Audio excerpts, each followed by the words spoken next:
Viviana is an enthusiast for strategic decisions and process improvement practices that lead to a more sustainable world.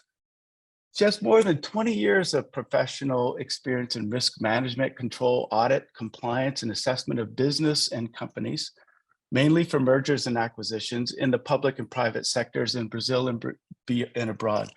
She has a PhD and is focused on the exposure of international reserves to environmental risks and the alternatives for risk management by central banks. She's the co-founder of BRASFI, the Brazilian Alliance for Sustainable Finance and Investment, and a professor at FDC, which is a proud member of the Global Business School Network. She's a professor of sustainable finance and investment. I won't go any further, but let me just close by saying that, you know, every now and then in my life, and thankfully it's more often than potentially it used to be, but every now and then you run across a person that you notice is willing to step up and lead, right? So when there's a group of people that might be trying to figure out what to do next, there's that person that steps in and says, look, I'm going to help carry this forward. I'm going to do the extra work. I'm going to go the extra mile. And Viviana, you've been that, I think, for the work that we're doing here. And we thank you for that. I'm going to turn it over to Viviana. She's going to, I guess, be many roles today, including our moderator and in many ways, the master of ceremonies. Viviana, thanks for doing this. Yeah, thank you very much, Dan. Very kind introduction. Thank you all for joining us. It's a pleasure to be here. I know it's really early for some ones and maybe really late for the others. So this is our small, big world. So thank you. Thank you. A special thank you to Marcelo, Danielle, and Vian, who accepted, and they are amazing panelists, amazing in their practical engagement with this thematic. And I think we will have a great dialogue today. In the chat, I have just included 2 links. One link is the link of this event, where you can find a little bit more details about Marcelo, Danielle, and Vian, because I will introduce them more briefly, that they have as experience. They have a lot of details to share, a big experience to share. And also I have just put in the chat the link to the community, the Sustainable Finance and ESG community. So if you would like to just keep connected to us for the next events, because we have other ideas for the year, just sign up and then you will be included in the mailing list, okay? Here about the topic of today. We are all aware that nature losses pose relevant risks to businesses, while moving to nature positive investments offers opportunities. This sentence is strong, it's important, and it's also stated by the TNFD, the Task Force for Nature Financial Disclosure. For example, deforestation reduces rainfall in many different regions and lead to micro and microeconomic losses. Sectors as agriculture are highly impacted, while energy costs increases in economic basis on hydropower energy matrices, with reflects on inflations, and these are only examples of this kind of impacts that we know that are related to nature. Corporates and investors have been linked to deforestation of crucial habitats like the Amazon rainforest. Efforts to tackle deforestation that supports sustainable and economic development and the global transition towards sustainable production are just a few ways that financial institutions can focus on sustained engagement. So today, we convene dueling perspectives on the financial implications associated with nature and the preservation of biodiversity, focusing on the Amazon biome and other important nature-related biomes and other ecosystems. So let's hear from leading practical perspectives and then dialogue in the Q&A section with leading academics as we dive deeper into the business and financial risks associated with nature and the preservation of biodiversity. So first, I would like to introduce Marcelo Brito. Marcelo, thank you very much for being here with us today. Marcelo is the president, the ex-president of ABAG, Brazilian Agribusiness Association. Is the co-facilitator at the Brazilian Coalition on Climate, Forest and Agriculture, Currently, Marcelo serves as technical coordinator at the Global Agri-Environmental Center from FDC, Fundação Dom Cabral Foundation, and as the executive secretary of the Brazilian Amazonian States Consortium. So Marcelo is talking to us from Brasilia because he was yesterday with the president and a lot of other important meetings. So thank you very much for being with us today. Daniele Carreira, also thank you very much for being with us today. Daniele is talking to us from London, UK. Isn't it, Daniele? Today from London, yes. Yeah, because you move a lot, you know. So Daniele is the head of finance sector engagement at the Tropical Forest Alliance at the World Economic Forum. She has over 15 years experience with multi-stakeholder initiatives towards integrating environmental risks and opportunities into investment and lending processes. Daniele is also a member of the Expert Review Committee of the World Benchmark Alliance's Food and Agriculture Benchmark and supports the development of the Food and Agriculture Benchmark. And Dr. Vian Sharif, thank you very much for being with us today, also from London, as far as I know. She is the group head of sustainability at FNZ Group. So sorry if I misspelled, so you correct me then. Her work includes collaborating with academics at Cambridge and Oxford universities on the development of science-based insights for investor decision-making with a focus on nature risk and impact, including the Benchmark for Nature project, the Cambridge Artificial Intelligence for the Study of Environmental Risk Center, and as a guest researcher at the Oxford Martin School. Vian, thank you very much for being with us today. I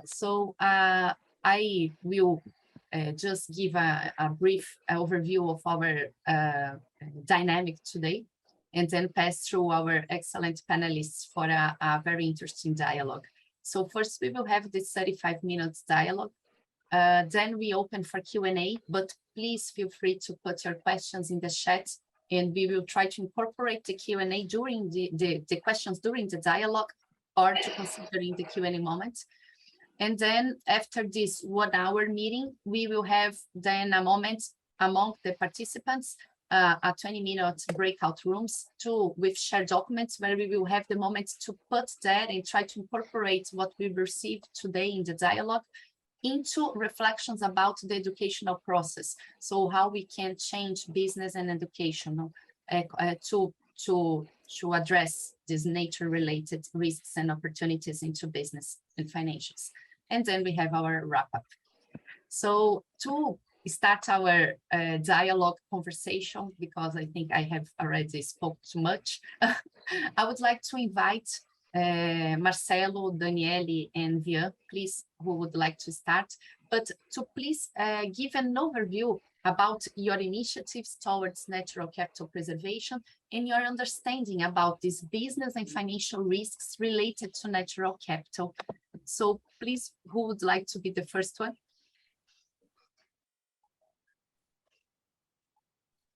I can start. So thank you very much for inviting me, for being here today. It's great to be sharing a little bit of my experience with everyone. So as Viviane said, I am Brazilian, but I am based in London, been here for 25 years. And for the past 15 years, I've been trying to help the financial sector really to understand and integrate environmental risks and opportunities into business decision-making processes.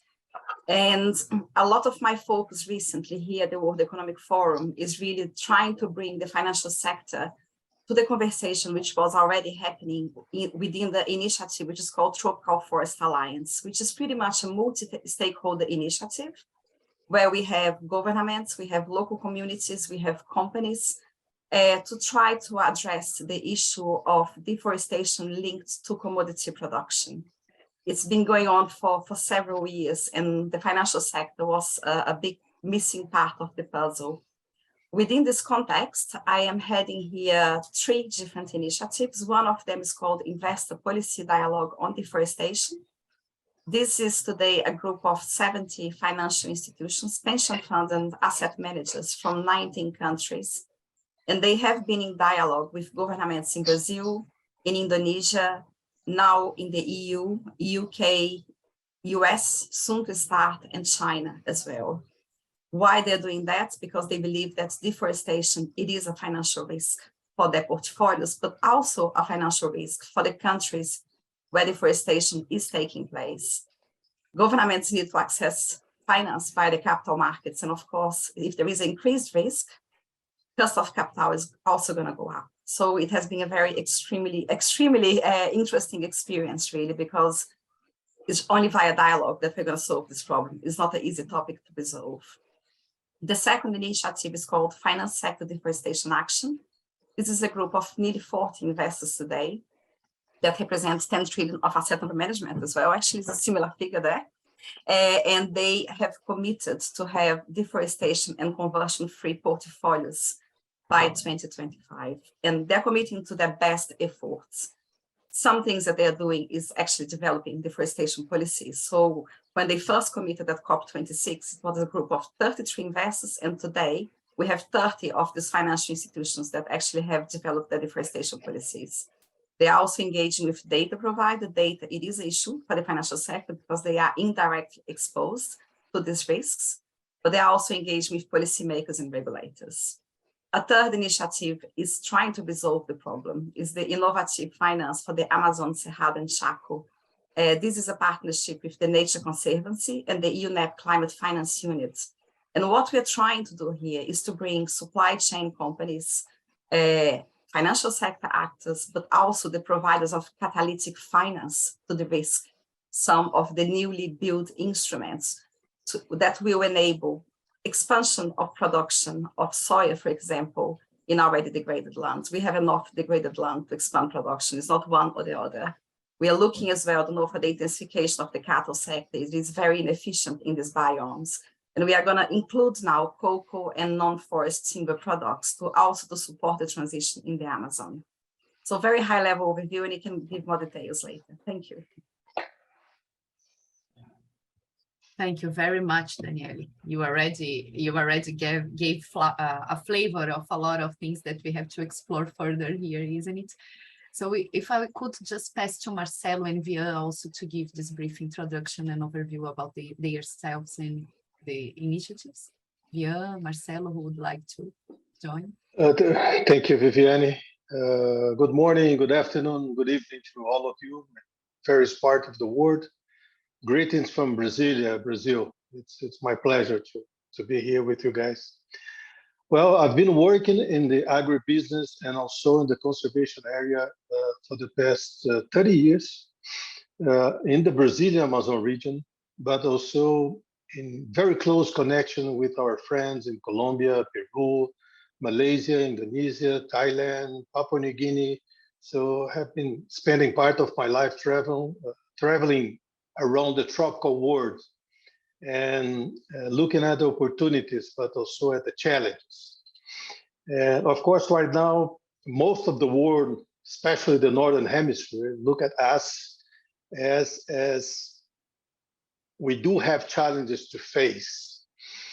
But it's a good time to start a new conversation away from the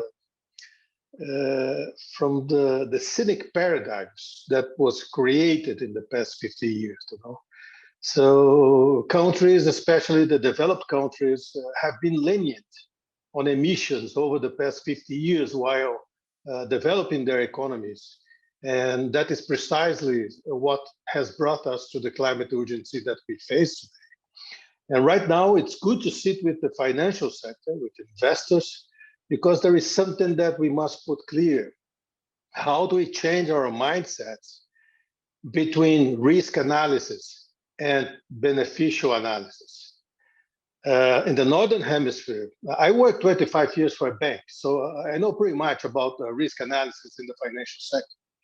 But when we look at tropical forests, as Brazil, as African countries or Asian countries, if we don't change our mindset, including a beneficial analysis that can reduce the impacts of the risk analysis, we're going to continue to talk for the next 50 years without results.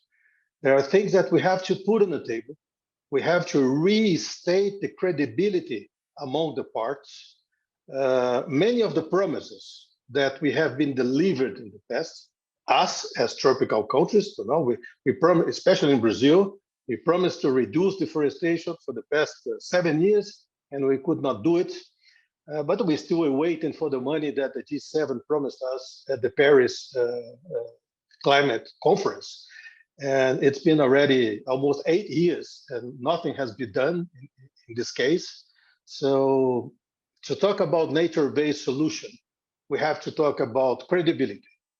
And at first, how do we restate credibility among the parts, especially in the relationship between North and South? Of course, we have to introduce a new time in the international relations between the South cooperation. This is very important for one reason, Viviane. In my last trip to Germany past December, I was asked by a bureaucrat from the government if I could not feel the climate change impact on me when I leave my house every day, because he could feel that in Berlin, and said, of course I feel. Every time I walk out of my house in São Paulo, I can feel the impact of climate change. But before I can feel, I look just 50 meters away from my house and I see a country partner, a country citizen, starving, living in misery, living on the streets, in a country that half of the population is under food insecurity, where about 25% of the population live under misery. So the transition time that we need, the just transition time that we need, is different the transition time from Germany, from the UK, from the Netherlands, from the United States, and so on. So how do we balance this conversation? How do we balance the transition? And just I'll leave with just one point, okay? The European energy, the just transition energy, just energy transition in Germany or in Europe has a transition time up to 2030. But the new EU Green Deal gives us only 18 months after the final signature to change the entire process of food production in a country that is the size of Europe. So come on, let's be fair and let's put our conversation in a good way. Welcome, I really welcome the finance sector, because as a part of many of the roundtable initiatives in the beginning of the year 2000, 2003, 2004, and we lacked the presence of the financial sector. At the roundtable on sustainable palm oil, we had 2 banks participating, and now we have a lot of people there. So good time to bring the money, to bring conversation, to bring audits to talk about the future development of the planet in a different way. Thank you very much for having me here. Thank you very much for bringing the other side of the discussion, Marcelo. It's important, and Danielle is also from Brazil, despite of being in UK, and I know that while she was shaking heads, I think that she can also agree that we are talking about sustainable finance and not only green finance. So to incorporate social dimension in this discussion, especially when we are talking about the global souls, is more than important. I will pass then to Via. Via, thank you very much. So you can also add your perspective to the table about what you are doing alongside this thematic of nature-based solutions and financial sector. Thank you, Via.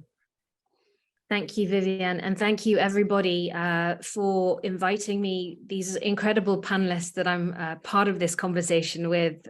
Already the insights have been fascinating, and I agree with the perspectives that have been shown. By way of background, the way that I encountered nature was that I spent 12 years in asset management, and the asset manager that I worked for happened to be founded in sub-Saharan Africa. And because of that, I got involved with a lot of the philanthropic activities that were taking place. And because of that, I ended up traveling to incredible natural landscapes that maybe I wouldn't have seen before, but really had a very profound conversion moment, probably in about 2012 now, where it became very, very clear to me that whatever it was that was going on, this incredible natural landscape that we were witnessing and that I was a part of was vanishing fast. And that meant that I started to really connect with the issue of nature and how that related to the allocation of finance. So how could we make different decisions about the natural environment through the mechanism of company activities or governmental activities? And because I was working in asset management, I decided to look into this in a bit more detail. And I just share this story because for many of you listening, doing your business school studies and thinking about ways forward, it is possible to actually do something about these kinds of reactions that you have. So I ended up doing a PhD in environmental behavior change between Oxford and Imperial College whilst I was working. And during that time, I started to see the rise of sustainable investment take place. So really from 2014-15, this incredible rise of the mainstreaming of environmental and societal considerations into how investment decisions were being made. And really starting to see that it was a triumvirate of policymakers' actions, how financial industry was helping to direct the flow of money into companies and what companies did as shareholders, but also the frameworks and the technology and the data that's required for financial institutions who, they have a lot of considerations to think about. How can they be incorporated into awareness of these issues, which previously hadn't been a part of mainstream finance? And so in 2020, women in demand, forgive me. In 2020, I decided that it was important that we start to think about how we incorporate a consideration of nature into every decision-making process for finance. And so that's when we created the Benchmark for Nature project, but also in 2021, created a specific dedicated business called Nature Alpha, which was designed to create metrics for the finance industry to be able to make decisions about nature risk and biodiversity risk, biodiversity impact. And really what we've seen today is the crystallization of three themes, which I wanted to share with this community, because it's so incredibly powerful to have this group around the virtual table. It's amazing that this kind of theme is on the rise within business school education. It's on the agenda, which it just wasn't before. And what we're really seeing is these three areas grow up. And the first is that nature is absolutely on the agenda. It's on the political agenda. It's on the financial regulator agenda, because regulators and policymakers and governments have realized that nature decline is a systemic risk. We have to figure it out. It's something, there's a stat out there which says that if we were to solve the nature and biodiversity situation, that would achieve or underpin the achievement of 80% of the Sustainable Development Goals. It is so crucial. It's so systemic that we fix this. And that's why you see the developments that happened at COP15, the rise of things like the Task Force for Nature-related Financial Disclosures off the back of TCFD, the rise of the EU taxonomy, the EU SFDR regime, really specifying a focus on nature. And what this means is that, point two, awareness that finance is a huge part of this change is there. And I can tell you that because I know that the numbers involved are huge. Just in terms of signatories to the Climate and Nature Action 100 together, we're looking at $54 trillion worth of assets. We're looking at about $31 trillion worth of assets who are required to report under the EU Sustainable Finance Review on sustainability of their funds. That includes a data point on biodiversity and nature. So these are big numbers, and the finance industry is taking note. We ourselves are working with all of the leading global asset managers in terms of how we can supply them with metrics to help understand this evolving field. And the final thing I'll share with you, which is absolutely coming to the fore in the finance industry and beyond, is why is this any different from any awareness raising that's happened in the past? Why should now be different that we can make a change? And the reason is that because this community is now talking to each other, technology has stepped into this picture to start to help create insights that shine a light on what's going on. And it's very nascent, but it does mean that we can now use geospatial insight, we can use Earth observation, we can use financial data, we can use generative AI to really start to reveal some of the facts that have been perhaps not so transparent on the ground. What's changing in our ecosystems? How do we monitor change? How do we make sure that we can actually see the material impact of what's going on? That is what's happening right here, right now. And that is a profound shift that we're starting to see capital back. I believe that now it is the time that this is different, but it's up to us around this table to incorporate that and this theme into everything that we do as business people, as finance professionals, and as sustainability advocates. Thank you very much. Yeah, I'm taking notes of what everyone is talking, and all my questions are changing all the time because I want to explore each point of your talking. So when we first, she's talking about alpha. I know we are in a very high audience here, but we have to understand, okay, so my question, let's try to understand better how it impacts return. So what are they considering, which key metrics? And I think this is so interesting. And I think I will try to connect this with what Daniele and Marcelo also said, and then return to you to talk about it a little bit more. It's okay. And the first thing that I was trying to connect with Daniele said is that, Daniele, you just detailed to us the IPDD, IFAC, all the initiatives, and then Marcelo brought also the social dimension. Via brought us all the tools that we have with satellites and artificial intelligence metrics, and to try to engage the financial community with this topic.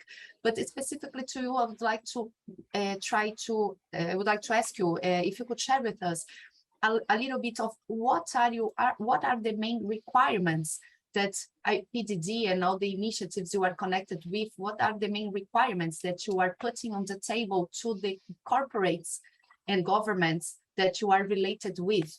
So, for example, when we are talking about deforestation-free commodities, what are you asking them to do? For example, traceability. So what should they go, which kind of metrics, which kind of actions they should take to try to comply with? You know what I mean? Yes, no, thank you, Vivi. I think it's like each part of the chain, yes, and I'm making a very long chain here. I'm including government, and I'm including the financial sector as part of the supply chain. Yes, I think governments have a huge role to really create the enabling environment for business. Regulations are extremely important. It creates risks, but at the same time creates certainty as well. At least people know what to do, what is expected from them. I could not agree more with Marcelo that regulations sometimes are not fairly designed. What we are seeing here in the EU, from my perspective, and I'm speaking as Daniele here, I'm not speaking as the World Economic Forum, but I think there is a huge need to have a dialogue with the south of the planet to really implement this regulation in a fair way. We hear a lot about just transition for the energy sector. We need a just transition for nature as well. And I think when we're talking about just transition for nature, we are including the social aspect, the cultural aspect, the political aspect. There's so many different aspects that we are including in this discussion. There is, of course, a risk on regulations like that to segregate, the good from the bad. Business continue as usual. The bad goes to countries which are not as advanced on the entire sustainable finance or ESG discussion. And it may not resolve the problem. Again, if we are trying to reach, for example, zero deforestation in a country like Brazil has a very, very strong forest code, very strong legislation. So what we're asking there is for producers in this country to go beyond the very strong legislation already. What is in there for them? Where are the financial incentives? And I think if we step back a little bit, a producer who has a native vegetation and has a agricultural, a productive land, if he goes to a bank and he's looking for some collateral, the native vegetation has no value, financial value for him. And I was talking to a soy producer the other day talking about going beyond legal requirements. He said, look, What gives money to me now is to produce soy. If producing forest gives me money, I would produce forest. So we need to look into these details. So what investors are asking at the moment for governments is really like implementation. In the case of IPDD in Brazil, for example, is the implementation of the forest code, which of course is not a straightforward exercise. We know the forest code has been there for over decades, and implementation is very difficult. Why? Because they believe if the code is implemented, deforestation will reduce. And as I said, in Brazil, no forest, no rain, no agriculture, no energy creates a financial risk, it's an economic risk. So reduction of deforestation is one thing that the investors ask the government to implement the law and to monitor and to make sure we go back to the levels where we were 10 years ago. We've done that in Brazil already. It can be done. We know that. They're also asking data. Vian mentioned that there is so much data out there, but supply chains are extremely complex. Traceability, where the commodity is coming from, where it's being produced, is important. If you don't know, you can't manage the risk, you can't resolve the problem. So the full traceability is very important, not to exclude what is not right, but to solve the issue, to solve the problem. I think the narrative we've been using around traceability has been very negative, has been about exclusion. And it should be a tool to identify the problem and resolve the problem. UK has a law now, the Environmental Act, which is trying to address illegality. Without traceability, how do we separate legal from illegal, for example? So again, is one of the asks. Let's give the data, let's promote transparency. And for the companies, I think a lot of the asks is, yes, provide us with data to demonstrate that we are doing the right thing. And the right thing, what it is not just boycotting producers which are not compliant with their policies, but actually supporting the transition of the sectors on the ground. So they want to change business models, and they want companies to provide data that can demonstrate this changing business model, but resolving the problem, not avoiding the problem. So I think the speech, the entire effort, because of so much dialogue and so much awareness, has changed a lot recently and is not throughout the entire financial sector. I've been very privileged to be working with leaders who are willing to reduce the risk, but they also want to solve the problem because they know the population is growing, we need more food, we need to attend the needs, and we must do that without having a social impact. Thank you very much, Daniele. You already gave specific examples for actions of governments and corporates, isn't it, and financial sectors. Thank you very much. For the benefit of the time, I was just looking at the chat and I saw that there are no questions so far. So I don't know if I can manage the questions here without you, my dear audience, but I have a lot of questions to do. So feel free to just put your questions here and I will try to share with the participants, okay? Specifically just connecting the talking of Daniele with Marcelo, one thing that I would like to ask Marcelo, please. When Daniele was talking about the incentives that we need to provide for the souls to comply with these requirements of keeping the deforestation, the forests on foot, I immediately think about carbon market. That I think that's something that it's a hot topic that is on the table. And I already have listened to you talking about some challenges that we have in carbon markets and the criteria of additionality. Would you like to share with us a little bit of your perspective about this challenge of how we can consider and give value to the biodiversity we already have here in Brazil? Thank you, Viviane. That's a nice point. Let me make a point here that is very important, and that's common for almost every tropical country in the world. We do have a lot of legislation, very tough ones, but we do have a problem with the implementation, okay? How do we implement the laws? The reason is our public governance is very poor, very, very poor. Doesn't matter if you are in Brazil or in Malaysia. we lack a good public governance. So, of course, in order to mitigate risks of any investment, we do have to jump this wall. And public governance or lack of public governance is a wall in front of the investment. So I used to say that Amazon and other tropical countries are not yet prepared for capitalism. They're prepared for collaboration that can improve the public governance. And then when we jump to sustainability, we must understand that sustainability is a pre-collaborative tool of development, not a marketing tool of development. So if we can put together this way of pre-collaborative and talk about the issues related to that, maybe we can change again. Let's talk again about mindset. Let me give you an example, okay? I led a company who has business in the Amazon in the past 42 years. And this company owns a 70,000 hectares forest reserve. Beautiful. It's the home of over 400 bird species, home of over 35 mammal species, over 100 reptiles and amphibians, and so on. And this is the size of Singapore. And do you know how much money this company can make because they kept intact this forest for the past 42 years? Nothing. Zero income. Do you know why? Because it's part of the Brazilian legislation. So say, well, this is not additionality, so I cannot give you anything in exchange of that. So a business company in Brazil has an obligation to give a benefit to the planet because our 70,000 hectares of forest are capturing CO2, producing environmental services, producing rain, but we cannot make any money because it's not additional for the current laws.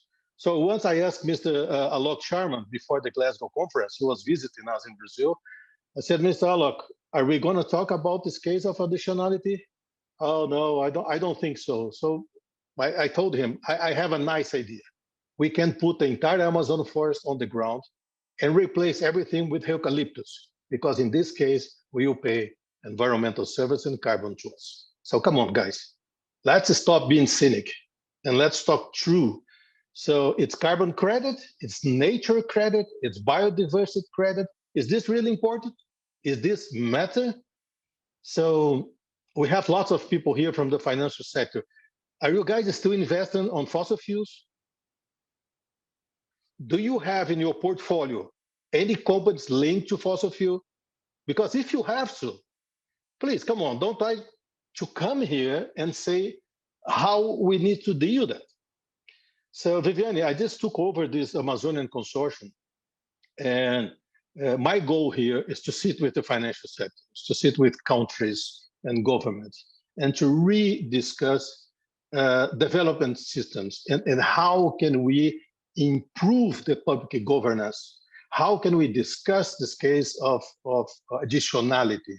And how can we bring nature to business? Nature-based solution is something beautiful to say, but when we talk with companies about the scope 3, most of them have 70 to 80, 90% of their problems with emission related to scope 3, and they don't know how to deal with that, especially because it's full of people there. So it's not an environment where you can go there and measure the diameter of a tree, but you have to measure the millions of people who are living there.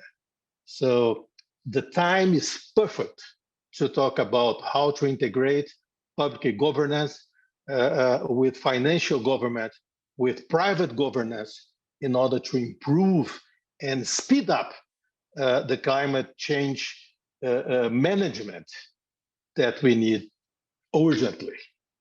Thank you. Thank you very much, Marcelo. Very good examples and challenges that we have to face. We have already some questions in the chat, and I think that the first question, I think I can connect to Via also, but let's see if Via is comfortable too, because I think that through sovereign bonds, we can help to address this, but let's see. It's my perspective, and I'm just a moderator. Jasper is just asking. He's saying that deforestation is a major problem. So first, thank you, Jasper, for your question. And I'm sorry if I'm misspelling your name. Deforestation is a major problem, but what measures have been put in place to ensure that legislature implementation and financial system given to governments are effective? Financial system largely ends up in a pocket of a few officials, and some companies bribe the government just to bypass legislation. Cameroon is a good case here. So I myself, when I think about how to send money through governmental projects, I immediately think about sustainability linked bonds or sovereign green bonds, but it's just a way. I don't know, Via, if you have your perspective of how we, or Danielle or Marcelo, so I open to all three. What, if you would like to comment this? I'm very happy to give a few observations, but very much with the caveat that I am not a policy expert. This will definitely be with Danielle and Marcelo to give their informed views. What I can share with you is some of the, let's say, some of the innovation that's taking place in terms of how an investor can understand if an investee company is involved with illegal deforestation, which is really hard. It's really hard. So apart from understanding on the inside what's going on, which I think has been alluded to, and I'll leave that to Marcelo and Danielle to comment on, that's definitely not my area of expertise. What I have seen from a financial services perspective is, first of all, there is regulation, as Danielle mentioned, and also in the EU, to make sure that investors understand that the companies in which they're invested do not have illegal deforestation in their supply chains, number one. But how does that manifest? First of all, there's a combination of understanding from a reputational perspective if anything has been going on. And we can understand this from whole internet content, from deep natural language processing of what's on the internet. But if it's not out there, then we may not know. Okay. Secondly, Earth observation data is starting to help us understand where deforestation is happening. But even then, sometimes when you can see it, that doesn't mean that it's illegal. It might just mean that it's irresponsible. So, for example, you have legislation and policy that may not be either as well enforced as it should be, or just not as well evolved as it should be. So I remember we were looking at a project, and the supplier to a large conglomerate, the location of the problematic supplier was in North Canada. You could see the tree cover loss happening over time, directly stemming from this one supplier's location. You can see it, but actually not illegal. It was just that the regulation that was in place perhaps hadn't, the permits were there for this to happen, but actually when the shareholders saw the deforestation on the map visually, they actually chose to vote against the board on deforestation issues of that big conglomerate. So look, I think we're just at the start of the journey of this kind of thing. Really, it's very, very new, and it's fraught with complexity. But I guess the light of hope that I can offer is that investors are starting to look at this in a way that they hadn't before. And I just hope that we can continue to shine a light on these things in whatever way we can. Viviane, if I mind, just like an extension about regulations, okay? We must bear in mind that when we develop new regulations, in the end of the process, will be some unintended consequences that we could not foresee before. Mm. So let's look at the new EU Green Deal. I love it. I think it's important. It's the major regulation that really wants to tackle the issue of deforestation around the world. Unfortunately, it's been done in the wrong way. There are unexpected consequences there. Let me give you only two, okay? Of course, according to the new rules, Brazil will be classified as a highly deforestation risk country, which means that European companies will make sure to import goods from the southern part of Brazil, looking at the southern ports of Brazil, where there is no risk to link with deforestation. This means that the Europeans will pay a higher freight that will provoke higher emissions during the transportation, and will also add some inflation to the food system in Europe. Asian companies that right now don't care about it will probably import the goods from the northern part of Brazil. They'll pay a higher freight cost. They will provoke more emissions during the transportation, and also will add a bit of inflation. So the beautiful EU Green Deal will have no impact whatsoever on this issue. The second one can be that we can see the EU companies, to avoid risk, improve or buy more goods from US and Canada. So they will pay more money on top of that. That will be a higher cost for the EU taxpayers. And this will have no impact whatsoever over deforestation all over the world, because we're just going to improve the north-north trade. So what are the unintended consequences of this deal? And it's good to have the financial coming close to that, because if we don't talk about these unintended consequences, it will take years or decades to us to reconnect the journey, or at least to where we're going, you know? So anyway, we already know that probably in 2 years' time, we're gonna have the EU Green Deal done and signed by everyone. And in 18 months, every country in the world will have to do their transition in order to supply the EU. Is this feasible? Come on. I can see here in the screen people from all over the world. Ask each one of you here that are in the Southern Hemisphere countries, can you do a transition time started on 2025 and give back to the EU in 18 months a fully traceable system of every commodity? I've been asking my colleagues in the EU to give me a reliable traceability system for grains. We have 237,000 farms producing grains in Brazil. Please, science and technology, give me a system that can trace that, because right now we don't have it in order to produce segregated traceability as someone had it. So come on, guys, let's link the point, and instead of look at the regulation that was produced, let's look at the unintended consequences of these regulations. Thank you, Vivian. Yes, I'm just gonna add, I couldn't agree more with Marcel, because I think there is a risk where companies are gonna clean the supply chain, investors are gonna clean their portfolio, and the problem is not gonna be resolved. And that's why I think the innovative finance, which shouldn't be called innovative finance, but yeah, the new financing model is so much required, and we need to provide support for the producers to enable this transition. It's not just avoiding the problem, but solving the problem. And to solve the problem, this meeting is being takes money. We need extra capital. To use degraded land, we need a longer term investment. We need more capital to use that as well.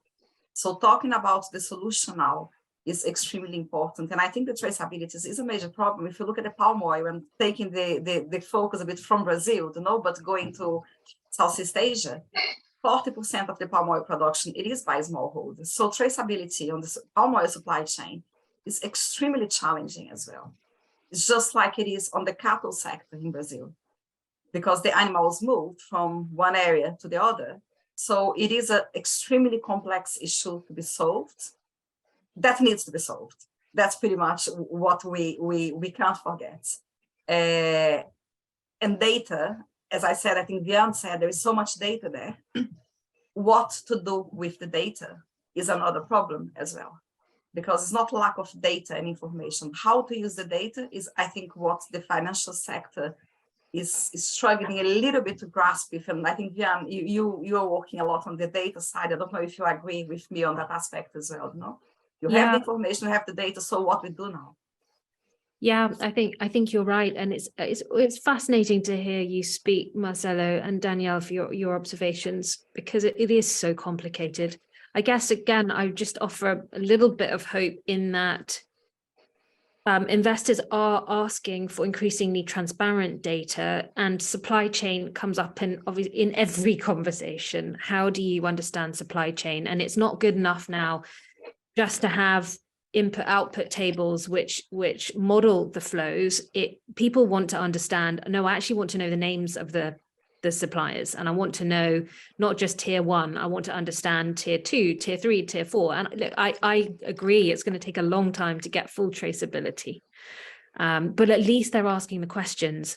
And I think it would be right to say that most financial institutions, apart from those right at the forefront, some of those in France, for example, who have been asked to do this via Article 29 regulation, this is really, really, really new.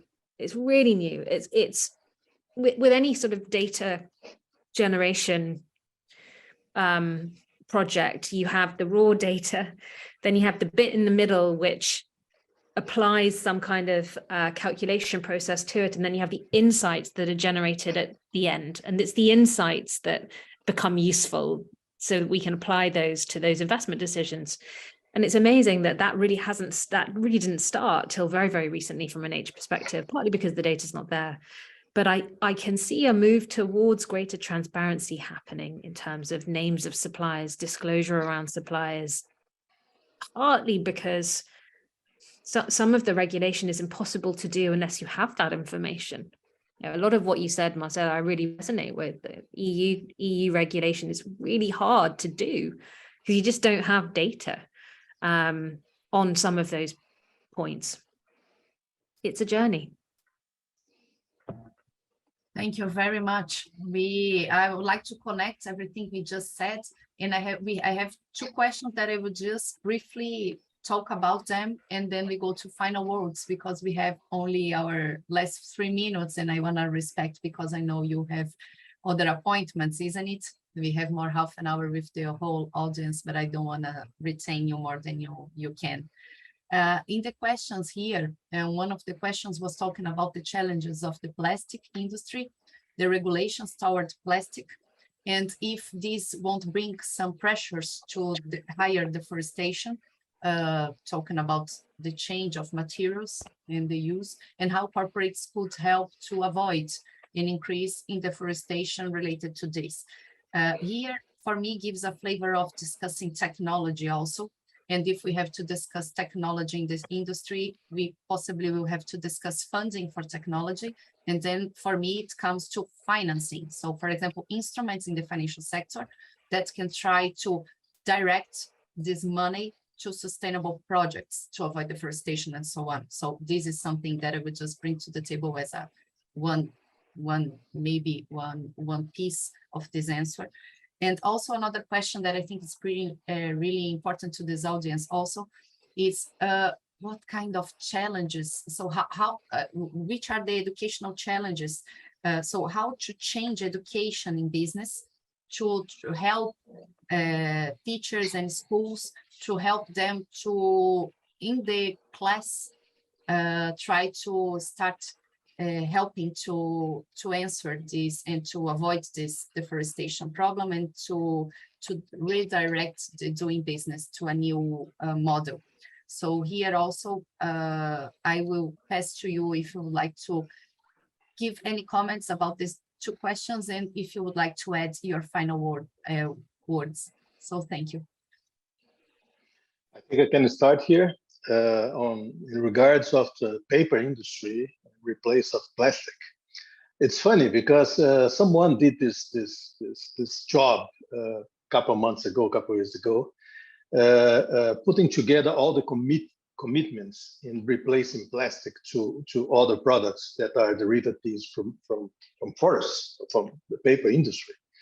And we're going to need another planet to grow the number of trees that are necessary to do all the replacement. So, of course, we do have a lack of technology here. We have to change things. Let's point in another issue. When you talk about restoration, there are 2 ongoing projects in Brazil, big ones. I won't say the name of the companies, but each of them are committing to do 1 million hectare of restoration, forest restoration, each of them. It's easy to say, okay, I will do 1 million hectares of restoration. In order to do that, you have to produce around 2 billion trees. You need the seeds for 2 billion trees. So in these two projects, we're talking about 4 billion new trees that must be produced in nurseries to be brought to the field. How do you produce in a 15 years period of time 4 billion seeds for the nurseries without using clones, without using GMOs, without using the latest technology in trees development? Will this be accepted? How are we going to introduce this new business in the context of the economy? And you mentioned something that is very important that we are already starting to do at Dom Cabral Foundation in Brazil. When we launched our Agro-Environmental Center, which is a think tank to talk about green economy, what we really aiming is to bring to every executive that sits in a classroom at Fundação Dom Cabral to have at least 1 hour of the real green economy. If we want to change business, we're not going to change from the point of view of the press, of the digital press. We have to change with the executive people who are running the companies, who are running the boards. And in Dom Cabral, we have like 29,000 executives that pass through the classrooms every year. And we have to start to give those guys an insight on green economy and how do we need to change the way we do business. So the importance of the business school and the universities around the world in order to change the way we educate people, we educate especially executives, are a great importance, and we should play good care of that.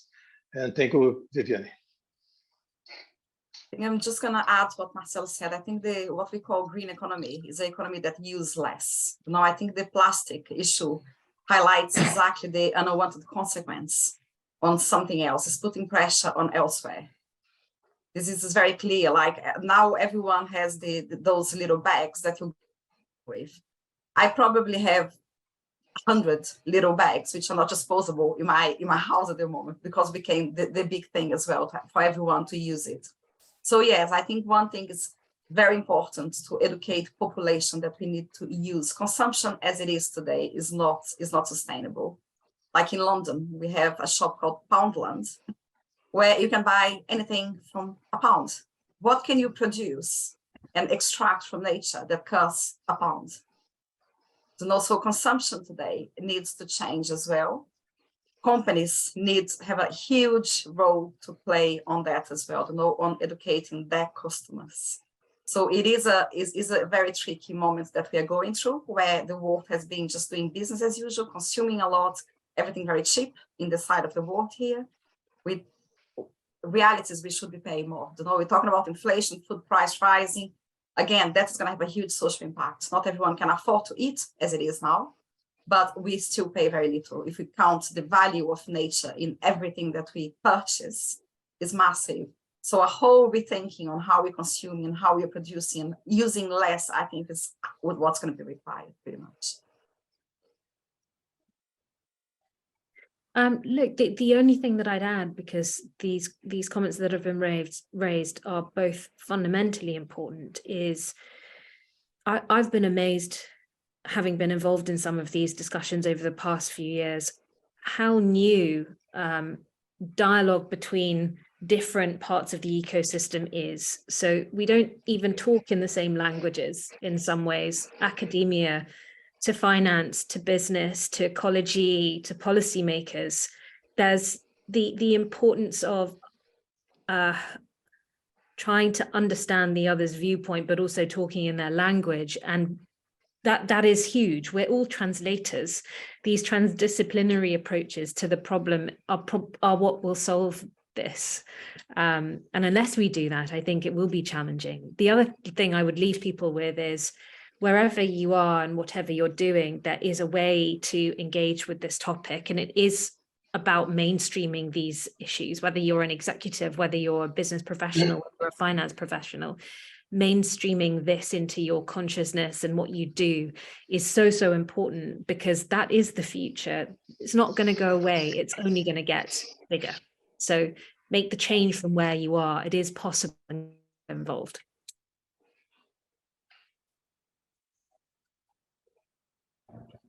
Thank you very much, Via, Daniele, and Marcelo, for your final words and comments. We have another questions really interesting in the chat, but because of the time, I will just ask for you if who needs to leave now, or if I can share this final. You need, yeah, I thought so. Thank you very much for your contribution, Via. Thank you very much, Marcelo and Daniele. Also, if you need to leave, I think it was very interesting discussion. And for sure that nowadays with LinkedIn and so on, people can be connected afterwards, isn't it? So thank you very much for the discussion. And I think this was the first of a sequence. So I wish you a great day ahead and a great weekend. Okay. Thank you very much. And for the rest of the audience, I will ask you to stay with us, because we will have another moment. Thank you very much, Thank you. Thank you all. Happy Easter for all of you. Bye-bye. Yes, happy Easter. Bye-bye. Bye-bye, thank you. Okay. Jean-Michel, I saw your question, and I don't know if you noticed, Marcelo said that you are totally, it's a very good question, because you were asking yes, yeah, no worries. Yeah, I'm sorry. I really wanted to stay with them a little bit more, but I know that all the agendas are very tight. Yes. And I just, Viviane from FTC just wrote me in private that maybe there will be another project with HC. So maybe we will meet each other in another context in the future, isn't it, Viviane? So I will try to understand this with Viviane, and then we connect to you, okay, Jean? It's my compromise, it's my commitment. So I would like now to invite Julie, if you would like to explain our next moment in the breakout rooms, it's okay? Yes, thank you. Yeah, to everybody that is here, thank you so much for sticking around and for being here. As Vian was saying at the end, we needed a dialogue between so many different roles across industry and academia. And this is a small chance to do that, to take what we just did and make sure that it helps us in co-creating what comes next. So we hope you're able to stay. We invite you to stay. We would break you into two somewhat smaller breakout groups. And in that time, invite you to just take a few moments to reflect on the discussion. We are dropping a link to a Miro board in the chat right now. If you cannot stay, please take a moment to click that link and go to that board. It will be open for you to contribute to as well. But if you can stick around, we'll not only drop some comments into the Miro board, reflecting on the connection to business education and what some next steps might be, but we'll also have a couple of minutes to talk through the ideas that we're starting to see pop up, and we'll come back together for the last couple of minutes for some closing remarks by Viviane, reflecting on the hour and a half that we've had together. The Miro board link is in the chat. We'll drop it again into the chat in the two rooms that we'll break out to. And yeah, we'll see you there. Go ahead and follow the link to join your room. So I would like to just wrap up here. We had a nice discussion in our group with good contributions from Jean-Michel and Jasper. And I would like, maybe Jean, would you like to share your final perceptions and words about the event, and mainly about your what you are taking away from this event, and what we'd like to see in the future ones to further explore this thematic? May we listen to you about it? To me? Yes, if you would like to. Yeah. You are contributing so well in the chat and in the group this moment. No problem. As I was saying, I'm a CSR lecturer faculty here at HSC, and we are very keen about it because in Canada, there's so much natural resources, and 94% of the land is public owned. So it's the government will decide what to do, but we still have 6%, mainly in the south, of the most valuable and fragile ecosystems. And as Vian was saying earlier in the conversation, we see in Canada that we are losing forests, which is true. We're losing, but we still have plenty of forests. If you come here, you will see trees all over the place. It's a giant forest by itself, but we still face this problem where there is no incentive, or there's no systems basically to link this desire from financial sectors or those who have the wealth and those who own, like indigenous community. There's no link, there's no brokerage, there's nothing that's going to link them together. So if we say to a company, you should reduce deforestation from your supply chain, well, maybe we are endangering indigenous community who are counting on forest exploitation, natural resource exploitation to do the business. It's for the only good reason that having a forest or having a land, being an agriculture or being a landowner, and I am a landowner myself, well, we have a kind of fiscal responsibility to create a profit, to turn natural asset into a financial value. And we still are missing it. And it's not just a case of Canada. Canada can be used as an easy example, but as a case worldwide. What do we give to indigenous community, private landowners, or local communities who have a right over the land to encourage them to preserve and rehabilitate? So right now we have so many projects, so many funds that exist to do rehabilitation, but it's always covering a certain amount, a certain percentage, and it's never accounting for the expectation of profit. So if I conduct a preservation project on my land, I'm going to cover the cost. But after that, for the next 100 years, I will have to cover the burden of taxes, of maintenance, of everything, because there's no system that's going to preserve it. So at the end, if I do a preservation, it's not financially viable. So I should keep cutting wood, and I should keep draining swamps, and I should keep building houses. I say hi, but I mean, it's a general system. So that's the kind of things I'm trying to teach to my students. If you see your whole value chain, if you understand from the base, not just to the first level of whom you have a contract with, you have to go to your secondary shareholders and stakeholders. You have to go to the root.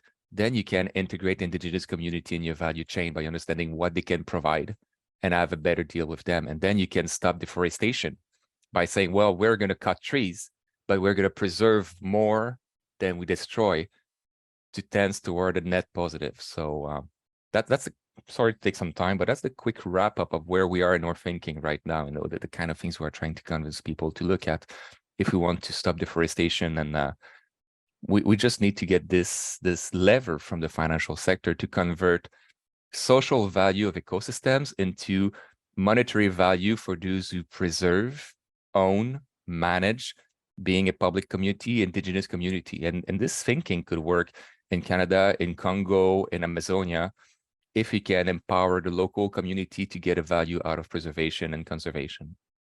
So that was my little wrap up. So stakeholders, shareholders, the global value chain, the social value chain of any service and products, we need to go way beyond in our value chain to get this thinking and understanding. Yeah. Thank you very much, John. In our group, we also connected this talk about the scope 3 idea, isn't it? That is also really challenging in this discussion. So maybe for the next events, we will try to invite Jean-Michel to speak to a bigger audience. Let's connect. Thank you, Jean. Anyone would like to share any final words about the event or the experience? Felipe, would you like to say something, or any ideas for, because we had already an idea of a trail for the year, but we are pretty much open to listen to your ideas and contributions. Actually, I like the idea of how we can leverage business education, I think, going forward to raise awareness on this issue. Yeah, we totally agree, Felipe. Business education to include this, as Marcelo Brito just gave us a flavor also, isn't it? To try to change already what it's doing, with what is happening with who has the power to do it also, isn't it? Thank you. Anyone else? So I think that we would like to thank you all, especially Juliane, both Julies that were with us since the beginning. Nicole, thank you very much for joining us. We were missing you during all the planning phase. Danielle, also Viviane that joined us, the other Viviane. Thank you very much. And so for Jean and who else is here, if like just to sign up in the community, if you are already, if you are not in yet, then we can keep in touch for the next events that we have in the year. Okay. Yeah, thank you all. A great holiday. Yeah. And a great day for the Thank ones you, who still Viviane, have for one. putting together this panel today and facilitating it. It was wonderful. Thank you. Yeah, the discussion was, isn't it? Yeah, great. Yeah, thank you very much, people.